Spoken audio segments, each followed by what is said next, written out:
Hello, my name is Curran Sailor, and this is going to be my game, The Witch's Apothecary.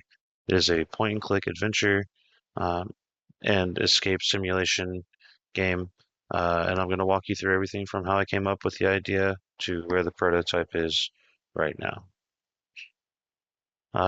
So the project scope is pretty tight on purpose. We have one room, no scene changes, and playable in under 5 minutes. The target audience is someone who's new to games and new to escape simulation rooms, and we want them to be able to finish the game in just a few minutes without being frustrated and feel like they accomplished something. The concept origin is pretty cool. I used Claude to help generate the concept, gave it a specific role, and told it who the audience was. It gave it specific pretty hard constraints on what the game could include, and the format was pretty well structured from the persona, context, constraints, and specific output format. The prompt, this is the prompt and what came back. So on the left here is what I gave it, and on the right is the constraints that um, we put on it.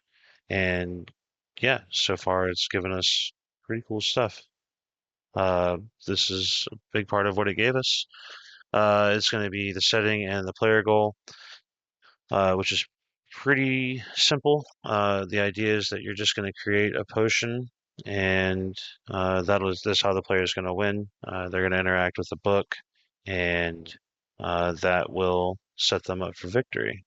They'll have to brew the potion, so they're going to have to grind the ingredients up, and that'll be their way of getting out. So the interactable objects. Uh, we're going to have the recipe book that's going to tell the player what they need to be able to finish the potion. The ingredient jars with the ingredients in them, those will be on the wall. Mortar and pestle, that's how they're going to grind up the ingredients to be able to mix them in with the cauldron. And the clock on the wall is going to give the player some sort of sense of urgency or some sort of very minor pressure to show them, oh, you want to be out of here before it gets too late. The puzzle chain is pretty simple. The player's going to read the books and figure out what they need to be able to make the potion. They're going to combine the ingredients with the mortar and pestle and the inventory. They're going to add the combined ingredients to the cauldron, and they'll get a victory sign saying that they won. If they combine the wrong ingredients, the cauldron's going to flash red, signifying, hey, this wasn't right. And the player will just have to go back and figure out which ingredients they were missing or that they need. So now we're going to go to the live demo. Let's see. So we'll pause for. Okay, this here is the current build on Unreal. Um, I don't currently have any interactable objects or any of, the shelves stacked with anything yet. But the plan is to have vials all on the shelves and plant life hanging around everywhere. There's going to be a cat uh, on the table or in front of the table, kind of signifying like, hey, there's someone watching you. I want to have the clock on this wall or this wall so the player can see it, so that they know that it's getting late. Um, and they want to try and finish before midnight. We'll have interactable jars on this wall or on this wall. The mortar and thistle I plan on putting on the table in the back or the table up front, somewhere kind of obvious, let them know that they need it. Um, Yeah, and that'll pretty much be it. They'll throw the ingredients in the cauldron, and the player will wake up uh, from their dream or be able to escape the shop, aka they'll be done with work for the day. Um,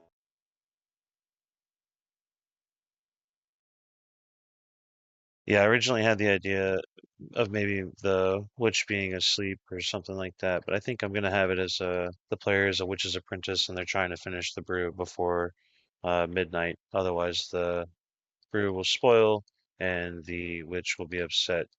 I'm going to give the cat some dialogue, kind of hinting that it's your master witch, and they're kind of watching you to add a little funny pressure to the player. And then let's see, we'll go back to the right here. Here we are. Right. Now that was the live demo, and this is the reflection. So what did I learn? It's pretty challenging within itself to create a video game. There's a lot that goes into it, and having something like AI to be able to assist you is crazy. I didn't know how efficient and effective it can be when it comes to this kind of stuff. So it's pretty cool. Um, oh no, um, back here.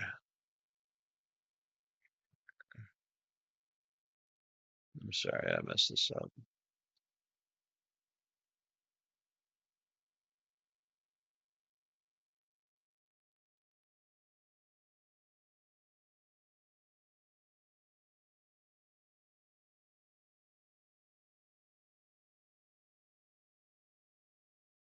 Well, this is putting a damper in everything.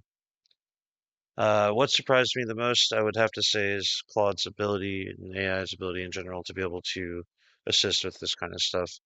You give it very specific prompts and it just goes to town. I mean, it's impressive. Very, very cool technology. And if I had to start over, I would probably take away some of the creative freedom from the AI and use more of my own ideas. But I think that it's really cool to see what it's capable of, and I'm excited to keep moving forward with the project and see what I can come up with from here. All right. Well, my name is Curran Sailor, and I hope that you've enjoyed my presentation. Thank you.